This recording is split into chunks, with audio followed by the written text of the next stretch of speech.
I wanted to say good evening, Soul family. I'm very happy to be back. As a lot of you know, for the past 3 months, I was at Marine Corps boot camp, and it's considered the hardest boot camp in the world, and it was really tough, I gotta say. Surprise, surprise, but going in, I kind of thought I was like really hot stuff. I thought I was like super intense, I was like, I hunt, I can do lots of pull-ups, I can do all this stuff, and I gotta say, it was probably the most humbling experience I've ever had in my own life. You show up, and it all starts like with the receiving week. Receiving week, first thing they do is like they shave your head, so you're completely bald, and they take away your individuality. You're standing for like nonstop all day, and it's just terrible. You don't sleep for the first 2 days. People are screaming at you the whole time. You're not allowed to talk to people. You don't know anybody. The people on the left and your right, you've never seen them before in your life. Your family, it's like 500 miles away up north, and you're just like completely confused. You're like questioning everything you're doing. You're like, what am I doing here? Why am I here? You're just scared and completely out of it. And I just kind of wanted to share some of the experiences that I had and a lot of the lessons that I was able to learn. So you go through receiving week, and after receiving week, it starts on Monday, and you go all the way through it. And on Sunday, they let you go to church. You're able to go to church every single Sunday. You go to church for an hour and a half, and then you go to Bible study for another an hour and a half. And I gotta say, it was kind of hard as a child to get me to go to church. I never really wanted to go to church. I was always looking for reasons to skip. But I was never happier to be at a church, sitting down, nobody's screaming at you, you get to sit down, and you're finally like singing songs, you don't hear music for a week, you don't hear music for pretty much 3 months, but like you sit down and 10,000 Reasons comes on, and everybody's crying. Everybody, like all like 200 people that just showed up, they're all crying. These dudes, they're anywhere from like 18 to 28 years old. Everybody's like bawling their eyes out. I was crying too, I'll be honest. I was straight up crying. 10,000 Reasons is like, it just reminds you of home. After a week of like just not seeing anything, knowing nobody, pretty much talking to nobody, standing nonstop, getting very little sleep, having people yell at you, learning a bunch of new things, just completely overwhelmed by everything. You're just crying, and then, the pastor comes up, he says a few words, he's a chaplain, and you just feel completely relieved. You go to Bible study, and it's very intimate. There's like this old man from the Navy, and he's like telling you stories, his experience, and he's like, he gives you all like a Bible. Many people had their Bibles. I turned mine in on accident, so I didn't get to keep my own Bible throughout boot camp, but I got another one, and I was able to use that. They give you all Bibles, and after the service, they call for people to repent, and a lot of people come up, a lot of people repent. I think like 20 people in our company ended up repenting, and that was really cool. For like the first week, huge changes already. And then he asks you, you're all separated into platoons, so he asks you, who wants to be a platoon prayer leader? And I just thought, I was like, man, I don't have very much experience leading people in prayer or leading Bible study or anything like that, so I just thought, I don't know if I'm the right one, but I was like, oh, I'll put my name down. Maybe he'll pick me, maybe not. Whatever's God's will happen. And then, lo and behold, I get picked to be the platoon's prayer leader. Out of 60 people, I'm the one who's supposed to lead prayer. And every single evening, you get 5 minutes to pray. Your drill instructor says, all right, turn prayer. And everybody, like from the different religions, they go to their prayer group. And all the Christians came together, and we're like, all right, let's start praying, I guess. And you start leading prayer, and you have no idea what you're doing. I was utterly, completely lost, but eventually I started getting the hang of things, Every day we would start off, I'd like ask, who needs any prayer requests? Who has anything that they're worried about? Their family, maybe their medical stuff, anything to pray about, and then we'd pray about that. Then I'd start incorporating the Lord's Prayer. Every single day we'd say, Oche nash, the Lord's Prayer. I said it in Ukrainian a couple times, they were all like, dang, that's crazy, but we would say the Lord's Prayer together every evening, and then whoever wanted to finish this off would finish this off. And it was crazy how boot camp changed me. I expected to be changed, but never in such a spiritual way. Everybody changes, but everybody changes differently. And for me, I grew a lot spiritually. I kind of came in, and I was already very close to God. I already had a good relationship with the Lord. But there you get really broken down, and you need something to lean onto. And for me, I was just like, Lord, I know I can't get through this on my own. I don't have the strength to do it on my own, so I put it in his hands. And I was like, God, you do you. Whatever goes on here, whatever I do, I pray that you give me the strength. I pray that you're there with me. And he really helped me out. Eventually, our prayer group started growing. We had people from the Buddhist prayer group start coming over. We had atheists start coming over into our prayer group. We had people from the Catholics. A lot of people from the Catholics started coming over into our prayer group. And our prayer group went from, I think it was like 11 on the first time, and we ended up with 28 people in our prayer group. So that was really crazy to see. And it was really interesting because I didn't really expect to have a very big influence on the people around me. But the guys who were in my prayer group, they would be like really motivated whenever I would pray. Because that first week when I like became the prayer leader, I was like, all right, I want to finish off as prayer leader because it's my first time and everything. And I just poured my heart out to God. I was like, Lord, I'm thinking this, I'm hurting, we're all hurting, Lord, please help us out. And everybody was like shocked. They were like, man, I've never heard somebody pray like that. And I just poured my heart out to God. And afterwards, somebody came up to me. They're like, did you rehearse that prayer? And I was like, what? I rehearsed a prayer? No, I was like, I was talking to God, poured out my heart to God. And everybody got very motivated.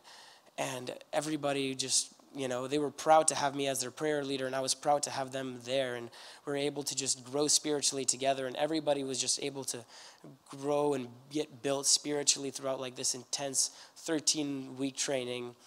And I wanted to go over a few verses. I would read verses sometimes as like words of encouragement, learn different lessons. I would read verses to our prayer group every evening. And I wanted to share some of the ones that made like a huge difference and like kind of share a story behind where it was applicable to us in the situation. The first one I wanted to share was from Isaiah 6:8 and Isaiah 6:8. And I heard the voice of the Lord saying, whom shall I send? And who will go for us? And then I said, here I am, Lord, send me. And for me, when times were tough, I kind of just really thought about it. I was like, I volunteered to come here. I heard God, the reason I enlisted was God was tugging on my heart. He was like, go there, do my work there, preach to my people there, Lord said, go preach to all the nations of the world. And, I'm not from America. I was born in Ukraine. So I came there and I was able to preach to these people and, I was able to help these people in a lot of different situations. A lot of people came to me for counseling, whether it's stuff from their family. One guy, he found out that his father got liver cancer while he was in boot camp and his father had like less than 1 year to live. Some people have relationship issues, because they're gone for a long time and their girlfriends are angsty and they're tripping. Some people have family issues. Their family's mad at them for whatever reason. Their parents are divorced, and they would come to me like while we're sleeping at night. They would wake me up. I'm like, hey, Mark, can you pray with me? Or we're standing in line for whatever reason, and they'd be like, hey, Mark, can you pray? Or Kostyuk, they would call me Kostyuk because you call each other by your last names. They would be like, hey, Kostyuk, could you pray with me? And we'd pray together, and we'd be able to help each other with that. So I just remembered I heard the voice of the Lord and it like called me there and like it called each one of us there. And I would remind them almost every single night. I'd be like, don't forget, the Lord has us here for a purpose. We're not here at Marine Corps boot camp for no reason. Nobody goes here for no reason. If you're here, the Lord has a plan for you, You're not just going to be wandering aimlessly, not doing anything, If you're there, you're going to change lives. You make a difference in the Marine Corps, whether you know it or not. So I liked to remind them of that, like pretty much every single day. The next verse I wanted to read was Proverbs 27:17. It goes, as iron sharpens iron, so does a man sharpen another man. And I kind of realized this halfway through boot camp, that each person is good at something else. I had people from Texas, I had people from Oklahoma, Wisconsin, North Carolina, all over the United States, and everybody was good at something else. I had people who just graduated high school 2 weeks ago, and then I had a guy in my platoon who was 28 years old, had 2 bachelor's degrees, played college football, and was about to get into the NFL.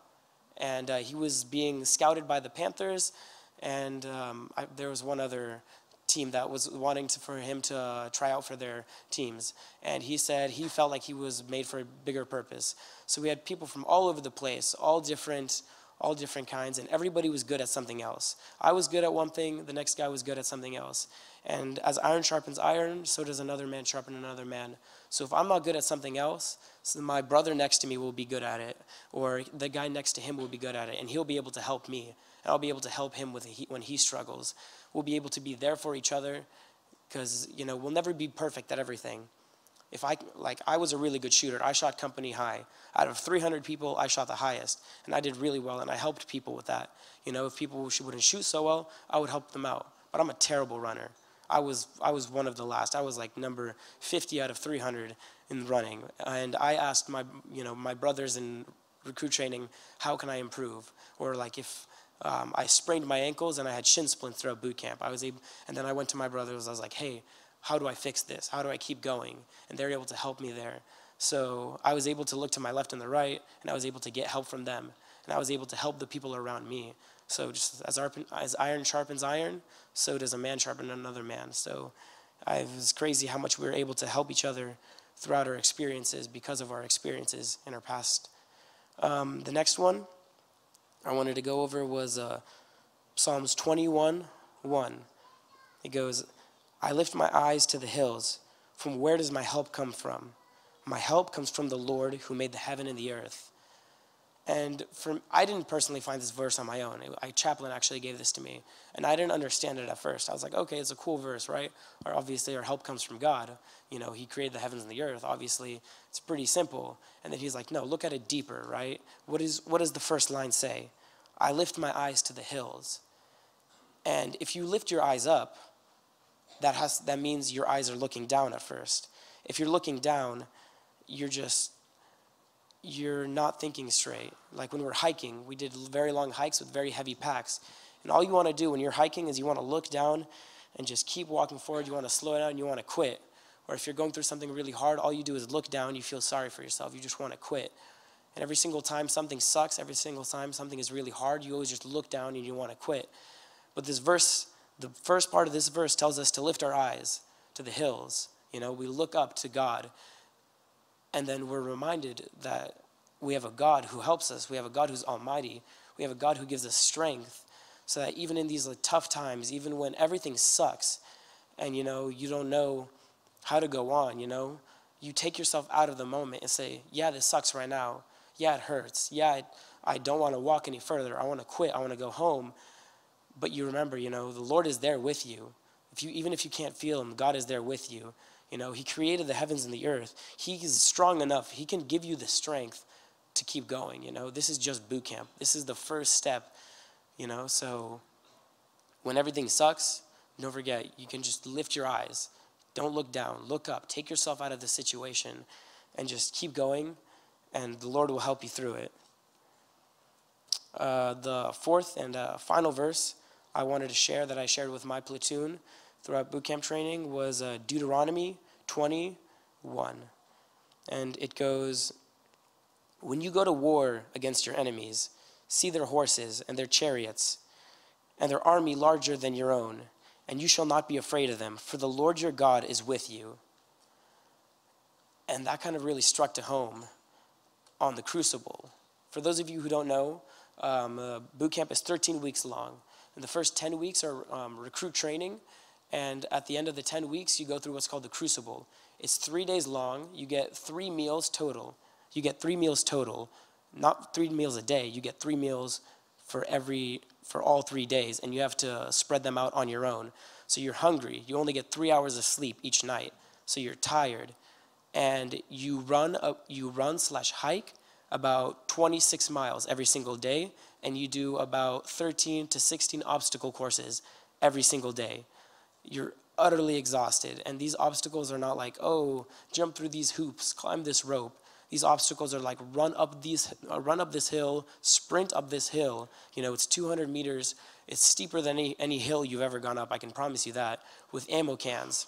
And when you're done, because the way they do it is everybody gets 1 ammo can, and 4 people in the platoon, they get big ammo cans, which weigh 75 pounds. And everybody has to sprint up the hill. Once you get up that hill, you're super tired, and all you want to do is throw up or just give up or something. And then you look down the bottom of the hill halfway up, and there's those guys with the 70-pound ammo cans, and you're like, dang, It really sucks to be them. But you go back down there and you help them up because you know that if you had those ammo cans, you would want to be helped up. So these are the kind of challenges that we went through. There was about 13 to 16 of these every single day.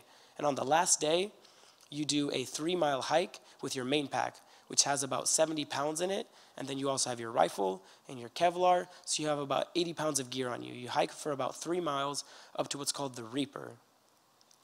And you do this at 3 in the morning. You get up to the Reaper at about 4 in the morning, and it's foggy. You can't see anything. All you see is like the beginning of this hill. And before you go up this hill, they send a recovery vehicle. So if anybody passes out, they'll have a car there. They'll be able to get them to safety.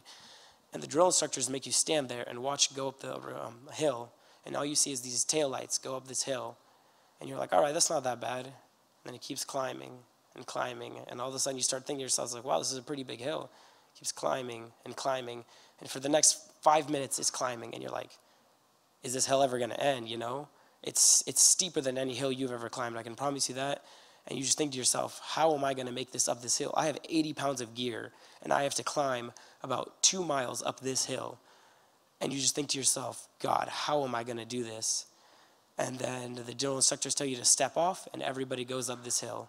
I can tell you the entire way up that hill, I just thought, just keep going. And I kept praying to God. I was like, Lord, I can't do this on my own. I'm telling you now, Lord, I can't do this on my own. Give me the strength. And I'll be honest, it wasn't that hard. Lord, I can tell you right now, like the Lord gave me strength. I was able to go up that hill. And even though it sucked and it was harder than anything I've ever done in my life, I can tell you the Lord gave me the strength to complete it. And once you get to the top of the hill, you're just covered in fog, and you have your brother standing around you, and you're like, that was crazy. And then you sprint back down the hill because they have the ceremony that you have to do. But